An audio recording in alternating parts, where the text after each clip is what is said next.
Welcome back to the Commanders Declassified podcast. As we always say, your home for all things Washington Commanders. We are continuing our Declassified series tonight, and thank you all for checking it out. You guys are loving this. We love bringing it to you. Make sure, before we go on, that you are subscribed on all audio platforms. You are subscribed with your notifications on YouTube, that you tell your friends about this podcast because it's bringing you information like no other. That I guarantee you. We're going to talk about Jailyn Lane tonight. This is our official Jailyn Lane Declassified episode. I know a lot of folks got a lot of feelings about Jailyn Lane. He went to Virginia Tech, right? And we love the Hokies in this area. At least a lot of folks do. Some of us might be Michigan fans, but we'll talk about that later. But Jailyn Lane went to the Virginia Tech University. They call it University of Virginia Tech. No, it's just Virginia Tech, right? Virginia Tech University, whatever. But we got Virginia Polytechnic Institute and State University. If we're being specific, which we're not. So please proceed. Yes. So we're going to talk a lot about Jailyn Lane tonight. Hit us in the comments with all your thoughts on what we're talking about and your perspective on what he's going to amount to in the NFL. So I'm going to start with this. I'm going to kick us off with some background information about Jailyn Lane. Bear with me because I got a lot. So if you didn't already know, Jailyn Lane is 23 years old. That means he's born in 2002. Yes, we're old, okay? He was raised in Clover, South Carolina. One thing I noticed about him, listening to some interviews that he's done, this man is highly intellectual and extremely articulate.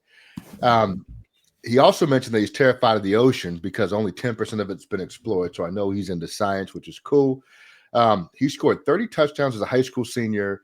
By the way, his dad was his high school coach, and this dude grew up a major Steelers fan. We'll get over that. Hines Ward was his inspiration for playing football. That's a great inspiration to have. Hines Ward was a heck of a blocker too, by the way, which will be important in Jailyn Lane's career.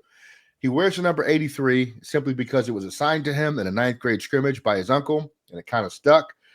He went to Middle Tennessee State from 2020 to 2022, and then Virginia Tech from 2023 to 2024.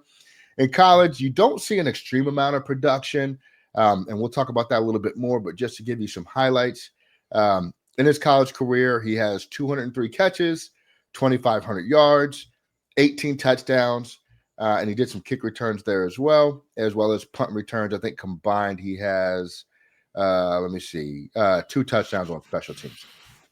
Now, he had a top 30 visit with the Buffalo Bills. You know, the Bills love their wide receivers, especially in free agency. He spoke to 31 of 32 teams pre-draft at the Combine and or Senior Bowl. Rams were the only team not to talk to him in the pre-draft process, which is interesting. He did have an official Combine meeting with the Bucs, who went on to draft Emeka Egbuka, and they also have Chris Godwin, Mike Evans, McMillan, and a bunch of other receivers there for Baker Mayfield. Primarily at Virginia Tech, he was used underneath as a wide receiver, but I think this is probably related to some of the quarterback limitations that they have there at Virginia Tech. This dude was an absolute Combine superstar, and his RAS score was 9.68. His 40-yard dash was a 4.34, burner. His 10-yard split was 1.5, burner. 3-cone, 8.25. 9.25, and then his vertical, his 40 was 40 inches. I said 40. I'm sorry. His vertical was 40 inches. That is elite hops. Again, quick, explosive, twitchy type of athlete. He is 191 pounds, at least at the Combine, and I believe he is 5'10". Some grant him 5'11". So that's sort of the history on Jailyn Lane.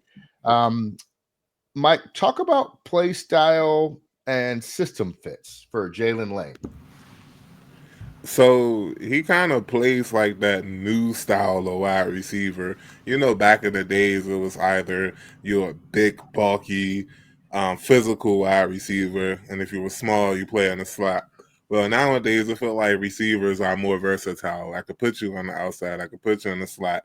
I can motion you all over the field. And that's what I see in Lane, man, when he was at Virginia Tech. I didn't look at his Middle Tennessee State highlights. I need to check those out. We all should, by the way. But at Tech, man, they used him a lot. Primarily, he was on the outside, but they did line him up in the slot sometimes. They did motion him out the backfield. A lot of times they using him a lot on screens. I mean, every other play was a screen, it felt like, to him. It was really surprising that he didn't score many touchdowns, but I don't think that's him necessarily. I think it was part of the system that he played in. But yeah, his style will fit great with the receivers that Washington has right now. But as far as like, I'm not going to do player comps because that's Eve's thing, but you can put him pretty much anywhere and he'll do what you need to do. Need him to do, I'm sorry. You think he fits pretty well in Kingsbury's system? I'm trying to save it, bro. Because I know you're going to ask me the system fits next. I'm trying to chill. I'm chilling. All right, Eric. I kind of gave you the rundown on his college productivity. Any other thoughts on that, NFL comps, and your professional outlook for Mr. Lane? Yeah, I'm going to say I like Jailyn Lane a lot. Looking at his film, looking at his highlights and his tape from his Middle Tennessee State and Virginia Tech days. Virginia Tech, the stats are a little misleading because the quarterback was a real issue, which is actually kind of funny because I think Washington signed Virginia Tech, one of Virginia Tech's quarterbacks, had a trial for him. But yeah, it was a real struggle. So if you look at his production, like his final 2 years, he played 23 and 24 at Tech. 41 catches in 2023 for 538 yards. In 24, it was 38 for 466. He had 8 touchdowns over 2 years. Punt returns. His last year at Tech, he averaged 10.2 yards per return, and he did have a touchdown. It's really good-looking numbers there. His Middle Tennessee State stats really pop out. Now, again, you look at quality of competition, so he it's a downgrade, but he dominated this competition. In 21, he averaged 15 and a half yards per return on punt returns. That's pretty insane with 21, almost 22 yards of return on kickoff returns. And his final year at 22 at Middle Tennessee State, 940 yards on 69 catches and 5 touchdowns. That's a great season at Middle Tennessee State. Then he moved over to Tech and probably was expecting a little bit more out of the offense and the quarterback situation. When I look at him playing, what I see is somebody who might not be the most polished wide receiver, might not be maybe even the most consistent wide receiver, but he's a guy that I think if you can get the ball into his hands, he's going to make plays for you over the course of a season. He's going to make impact plays. Maybe not every week. I think over a 17-game season, you can look like 4 to 5 like game-changing plays from this guy. I don't think that's unreasonable at all. So with that in mind, my player comp for him is actually right now Mik Hardman, who was with the Chiefs for a long time. I don't even know where he's at right now. But again, he's that kind of guy who, maybe isn't the best guy. And it's really going to come down to like scheme and if you know how to use him. Because if you notice, like when Mik went to the Jets, like they didn't know what to do with him and he was terrible. He went back to the Chiefs and he made plays again. That's kind of what I see out of Lane. It's possible he could develop into much, much more than that. It's funny because one of the comps, I don't like comping guys to guys that played at that high of a level. But when you said his idol was Hines Ward, I kind of thought of Hines Ward a little bit when I saw him. Another one is Pierre Garçon, who I kind of thought of. The thing about those guys is they've got what's more important than their physical attributes is their attitude. So it remains to be seen whether Jalen's got that attitude, but the traits are there to remind me of kind of those guys, those bully ball kind of wide receivers. And I'm really excited at the prospect of what he can do in the NFL. I don't know if he's ever going to reach that level, but I think he's a guy that you can certainly, if you know how to use correctly, will at least make a couple of game impacting plays for you throughout the course of a season. Definitely somebody worth investing a 4th round pick in. So Mik Hardman is going to be my comp for him. I have a phenomenal comp for Jailyn Lane. Oh, here we go. Save it for 1 minute. Calvin Johnson, Jerry Rice hybrid, right? I was thinking Randy Moss. No. Yeah. The thing for me with Jailyn Lane is like, where is the college production, right? Especially at Tech. And it's hard to project somebody into the NFL if you don't see it in college. So his game stats, right? So against Vanderbilt, 4 catches, 62 yards. Marshall, 4 catches, 41 yards. Then he goes to ODU, 7 catches, 106 yards, a touchdown. Great game. Next week against Rutgers, 2 catches, 38 yards. Then they play Miami, who was ranked number 7, I think, at the time. 4 catches, 49 yards. Then you go to Stanford, 3 catches, 29. Boston College, 3 catches, 22. Georgia Tech, 2 catches, 6 yards. Against Syracuse, no catches, no yards. I don't know if he was hurt. Clemson, 2 catches, 12 yards. Duke, 3 catches, 10 yards. And then UVA, 4 catches, 91 yards, right? It's really tough, right? Like, what happened? I need to understand better what happened. I can explain. Come on, talk to me. You and I played in a flag football league together. Won a championship. Yes, we did. And you remember early on in the season when I was the quarterback. How did you play? Not well. What were your numbers like? Not great. Then we got a quarterback and we went on to greatness. So listen, there you go. I was yeah. Jailyn Lane had me playing quarterback at Virginia Tech last year. Pretty much. That's the analogy. It has to be part of it. And like in those games that he had those low outputs, it's not like his team was going crazy. But it is a question for me, right? Now, I have a feeling that he has the potential to be a better pro than he was a college player if he gets in the right system and develops. I think, and Mike, you're on mute, but I think Cliff Kingsbury's system is exactly where he needs to be, right? Like that screen game is a big part of what our offense was. We went laterally to go vertically last year. And so I think Lane could not have landed in a better spot in terms of hope for 2025 in his NFL career. Go ahead, Mike. This might be blasphemous, especially knowing the fan base that I am a part of. It might be blasphemous. But when you said what you just said, he might have a better college career than a pro career. I'm thinking back at his tapes, and the situations weren't the same, but they kind of are the same. No, the college production wasn't there, but there's potential there. Mid-round pick. Y'all know exactly where I'm going. Terry McLaurin, bruh. This man has a potential to be the next Terry McLaurin, and he's on the team with Terry McLaurin. And I just it really just popped in my head. I never thought of the comp. Yeah, so the speed is there. The thing that, again, that's another one that's along the lines of Garcon and Hines Ward. It's the attitude. Does he have that mindset? If he does, then yes, I'm right on board with you. What you're saying is, does he have that dog in him, basically? Does he have that dog in him? He got that Taylor Heineke. Is that there? He may have it, and it's based on what Ali already mentioned to us. He's a coach's son. Like that, I mentioned this in my notes. Like the pedigree is there. Like, was it like it does come down to the college production? Was it because the quarterback play was trash, like E said, or is it him? Like, is he not routing people up the way we think he is based on his highlights? I think he is. I think you can put him on the island against a third cornerback and he'll be able to get open. But he runs. Yeah, again, I've seen his tape. I've seen a lot of his film, and again, like you guys have kind of alluded to, he's not the best route runner. He runs a nasty whip route. Those little 3-4 yard in and then straight out. It's a tight end kind of route in the NFL. He's really nasty at those with his speed. He could separate on those. So I see what you're saying. He's, like I said, he's not a great route runner, but he's also not a bad route runner. He just needs to fix some things. It's up to him to do it. But there's a lot to work with Jailyn Lane. I agree with you guys. I think. Go ahead, Mike. No, I'm sorry. This is the last thing I'm going to say on this part. We said it on the first episode after the draft. And it's crazy. You could say that he's a McLaurin Debo hybrid, and I wouldn't argue against you, bro. I'll let you have it because he's not a polished route runner.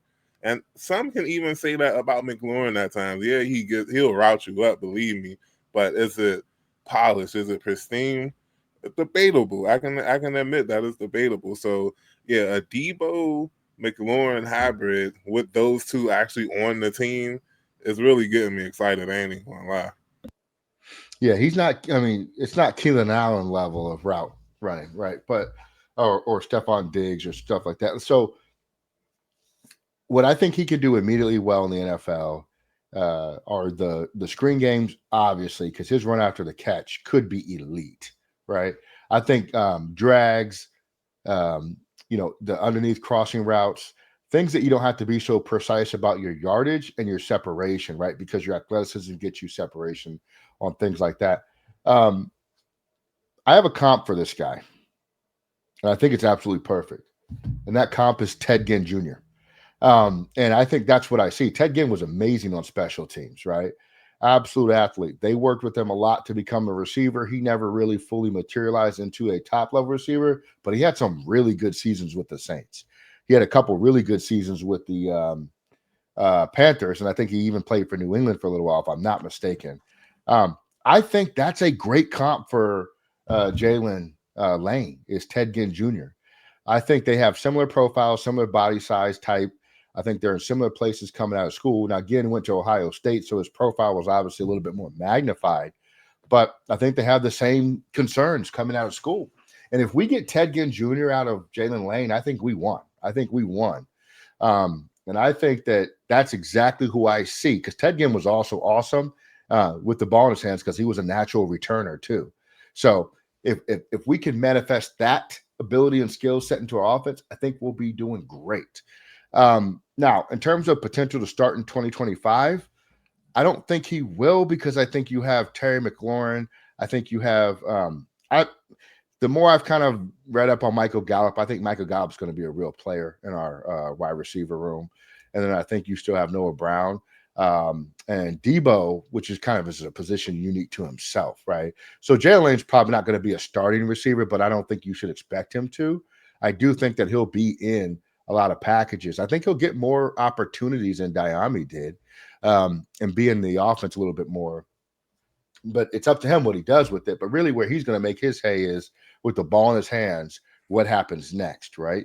And as long as he proves that he can do what he did in college with the ball in his hands, then I think he's got a spot on this offense. But Ted Ginn Jr., guys, that's where I'm going with mine. So, yep. I was going to say, what's funny is one of Mik Hardman's player comps was Ted Ginn Jr. Nice. So nice. There you got go. that going. Yeah. We are on the same page. Mike, talk to us about what he brings that the other wide receivers don't.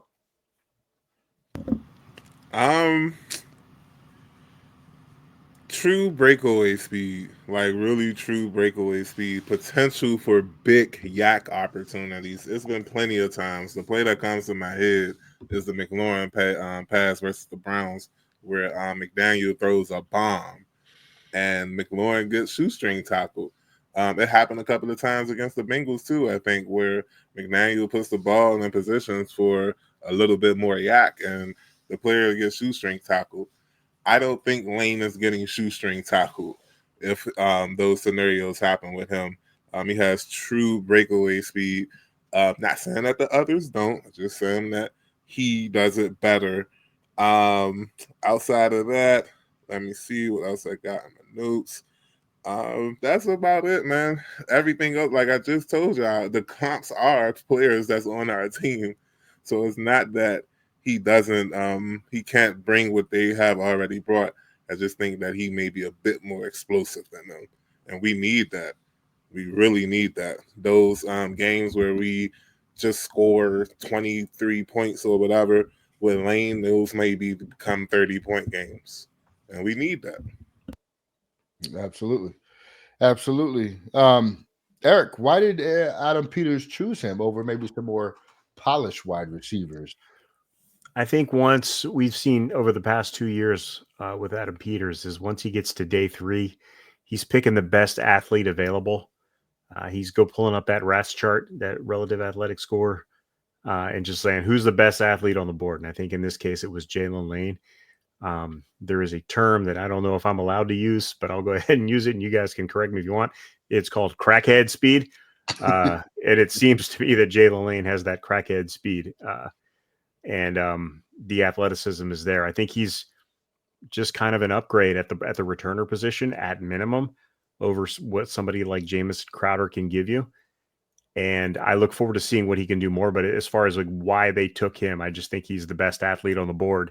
And when you get to day 3, you're just looking for the best. You're just trying to make your team more athletic. And I certainly think that was the case here, and it was certainly done here with Jailyn Lane. Yeah, it's funny. We spent the last 2 weeks between Medrano and Lane talking about guys that at a minimum are going to be strong special teams contributors, right? And will have a spot on the team. If you recall last year, we had some special teams meltdowns. Do you guys remember the game? I think it was against Tennessee.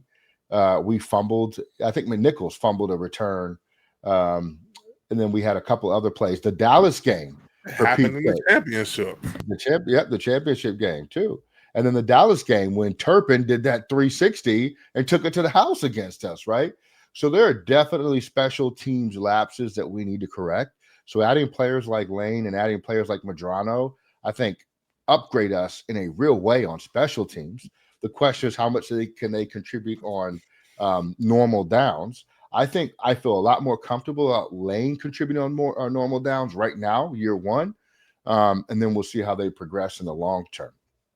All right, Mike, you didn't give us a comp. Oh, did you say Terry McLaurin? Is that your comp for Lane? Yeah, I feel like just name a modern wide receiver. I mean a post, let's say 2015 modern wide receiver. I'm talking Curtis Samuel.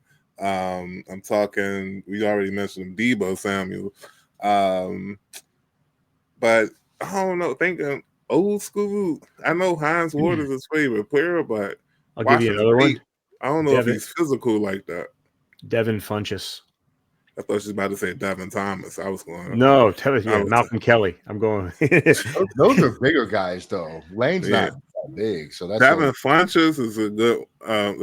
Not good. One thing we overlooked on the measurements with Lane is his hands are 9 and 7/8 inch hands.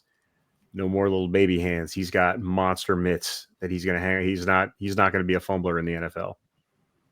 Yeah, I'll give you another comp. Sky Moore that the Chiefs took. Same kind of boat, and Moore didn't work out really because he couldn't hang on to the ball.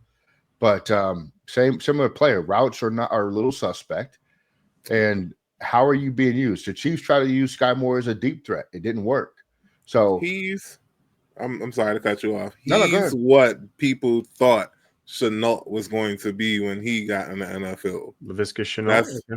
That's what I'll say. Everyone expected Chenault to just develop into this utility receiver that can route you up and run the ball and this and that. Well, Lane's already there. Yeah, I like my Mik comp. I'm sticking with Mik Hardman with the potential to develop into Pierre Garçon. Yeah, okay. One more person. I'm sorry. Crowder, Jamison Crowder. I forgot to mention him. I do see a more dynamic Crowder. Yeah, so Crowder's a little more polished as a wide receiver than what Lane is. Lane is a lot more athletic as a punt returner. If he can have Crowder's reliability as punt returners, as far as like catching the ball and not putting you in a bad situation, I love it. And if he can develop into that type of a route runner with his athleticism, he could be a really good wide receiver in the NFL. All right, do this for me. I'm going to start with you, Eric. Give me your best case scenario, so your ceiling for him.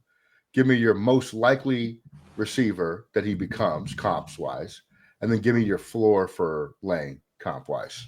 Okay, so most likely, I'm going to go with Mik. I like the Mik comp. Look at those two next to each other.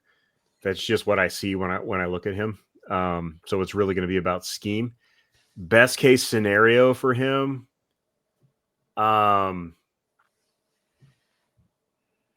If he becomes a more polished route runner and stays as physical as he is and plays with a little bit of attitude, Pierre. Why not Pierre Garçon?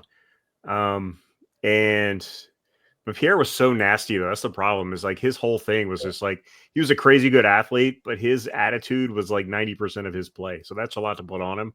Yeah. So let me give you I don't know, Eddie Royal maybe. Now I'm trying to think of a good. Eddie Royal was tight end, wasn't he? No, Eddie Royal was. No, you're thinking of Robert Royal. Yeah. Right. Okay. Lavernius Coles. How about that? No. Oh, okay. I don't see that comp at all, but that's just like the only guy I can think of right now. And floor, I mean, he could be a complete bust in the NFL, so he could just be out of the league after the preseason. There's no reason, I don't think he will, but you just don't know when somebody gets in the league if they've really got that fire, if they really love the game. So you never know. So there's really no floor there. But yeah, I mean, for me, it's Mik Hardman. That's just literally. So that's the first guy I thought of when I was watching him.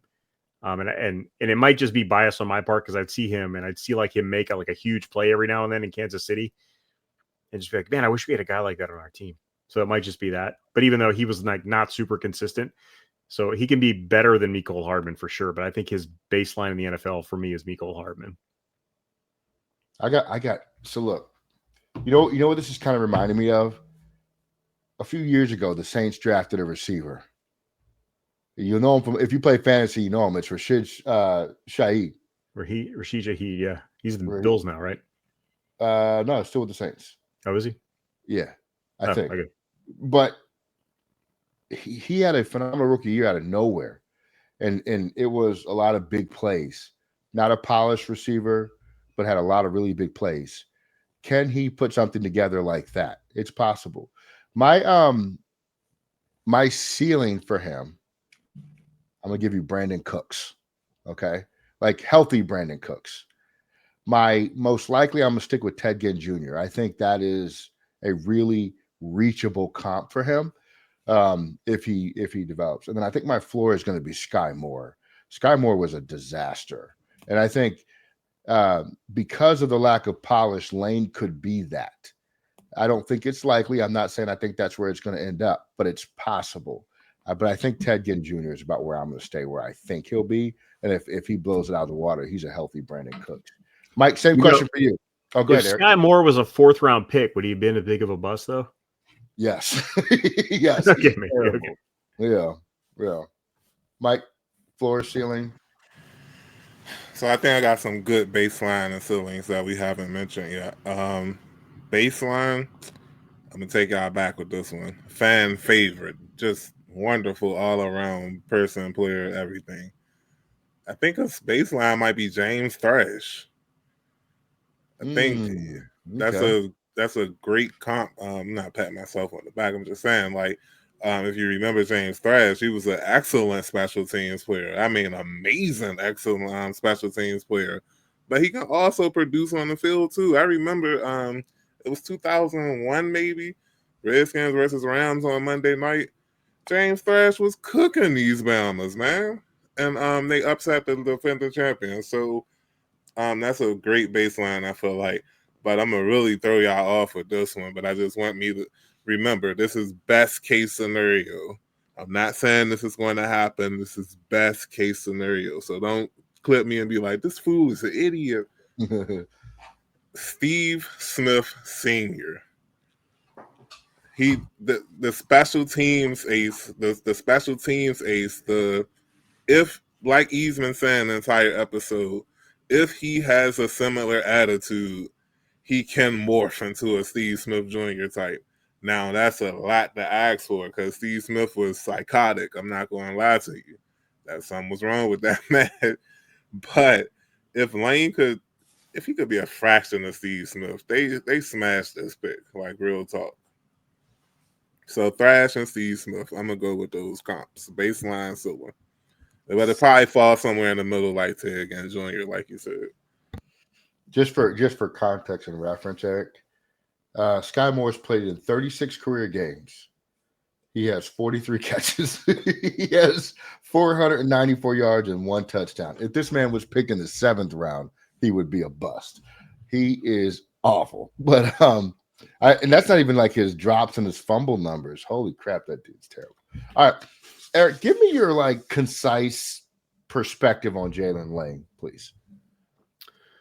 I might have mentioned Mik Hardman once or twice in this call, or once or twice in this episode. Yeah, I just think that based on what we've seen from him, the potential is there for him to be a big play threat in the NFL at minimum. But there's also more if the quarterback play really was the main issue at Tech, which based on his numbers at Middle Tennessee might be the case because he put up really solid numbers at Middle Tennessee State.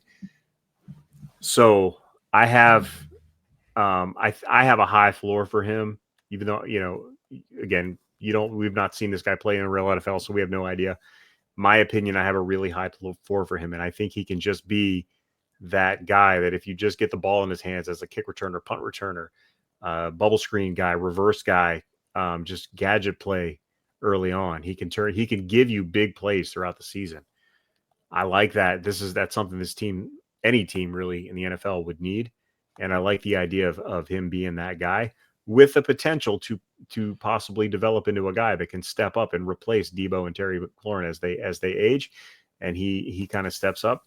I look forward to seeing what he can do in the NFL, but I'm excited to see him play in the league because I think he can be at minimum a threat at any time he has the ball in his hands. Yeah, I think he's a contributor year one. I really, really do. I think with the offseason being the way it is and with all the pre-draft process, there isn't time this offseason for him to really improve his route running because you got to go through all the combine prep and then you go into your draft process, then you have mini camps, then you got to go into OTAs and all that stuff. And when you're at training camp, you're not really improving as a route runner, right? I mean, you do, but it's not like you're with your personal coach working in the offseason alone on improving these route combinations or route running and practicing different routes, stuff like that, right? It's a little more difficult because you don't get all those reps. And your position drill time is a very specific amount of time that you're with your position coach. And there's 90 people in camp, so you don't get that one-on-one type of coaching to improve. So there will be some growth. I think what's going to be most important for Jailyn Lane is his first professional offseason, right? After the year is over, he's got his notes from his position coaches, what he needs to work on. He's got some tape and some film for him to review. I think you will see a drastic leap from year one to year two in Jailyn Lane. I think early on, he's going to be used in what he brings to the table currently: screens, reverses, potentially a little bit out of the backfield and on special teams, which will matter. You saw this a lot with Oz last year, right? You saw it some with Diami. You saw it some with McCaffrey to some degree. And so I think there's definitely a place for Lane. I just think like you are really going to have to wait until after his rookie year to see what he's going to be in the NFL. But I think there's some easy, low-hanging fruit that you're going to be able to get from him this first season. And Mike, what about you? What's your perspective on Lane? I'm gonna be honest with y'all. This man cold. Like, this man is cold, y'all. And this offense with Kingsbury and Daniels, oh, this man is. Y'all thought Zacchaeus was good. Y'all thought Crowder was good. Y'all thought Diami Brown was producing in this offense. Put this man in the offense with Daniels, McLaurin, Debo, with Kingsbury calling the play. Leave him one-on-one. Leave him as the fourth option in the play and see what's going to happen. And I'm dead serious. This man is going to contribute. I think Zacchaeus ended up with 506 yards with 3 touchdowns last season. He's matching that. At least that. I'd be shocked if this man Lane don't score more than 5 touchdowns next season. In 17 games with this offense, he can't get more than 5 touchdowns? I know that's talking a lot, but you see, and everybody's been talking about sophomore slump with Daniels. They got something going, young. They really have something going. If you, going back to the championship game, I pray this is the last time I mention that game this offseason because I'm really tired of talking about it. But Daniels played pretty good in that game. And that was the third time Philly had saw him in the last, 2 months? 6 weeks at that time. Yep. They saw him 3 times in 6 weeks, and each game he was cooking them. So it's not for lack of what's. I say all that about Lane, not because of him, but because of him and what's going to be around him. He will produce. I think the same about McCaffrey, but we'll talk about that in a few weeks. I look forward to it. He's a great young man, man. This guy is a great personality. Absolutely just an all-around class guy. Has some good experience. Humanitarian. That's absolutely. I'm not saying that loosely. He's a literal humanitarian. I mean that literally. He's who you want on your team. And I think I say this about all of our draft picks so far. Fans are really going to like this guy. And I think from a production perspective, you're really going to like him too. And I do think you'll see his potential this year. I just think it'll take a couple years for him fully to blossom and realize every aspect of that potential. But I think he's a player for some time to come. All right. Commanders Declassified, thank you for listening. We appreciate each and every one of you. Leave your comments in the comment section. Let us know if you agree, disagree, have your own thoughts. And we love to see your comps in the comps too. When I was going back and looking at some comps that the listeners left about Merritt, right? And of course, and they put Curtis Martin. I saw Barry Sanders. I saw who were some other ones we saw. Yeah, they had Name a Barry good Sanders, running back. Walter Payton, Terrell Davis, Walter Payton, Earl I'm Campbell glad. for some reason. I don't know. John Riggins, maybe. No, but honestly, like we love the excitement around these players, and I think the comps matter in terms of like keeping the conversation going about them. And so, any comp is a good comp because nobody really knows, right? But I love when we are thinking super high ceiling like NFL Hall of Famers out there. So we love it. We love to read those things. So, all right, Commanders Declassified. Hey, this is it. This is Jailyn Lane Declassified. We are out of here, and we appreciate each and every one of you. We'll catch you next time. Peace.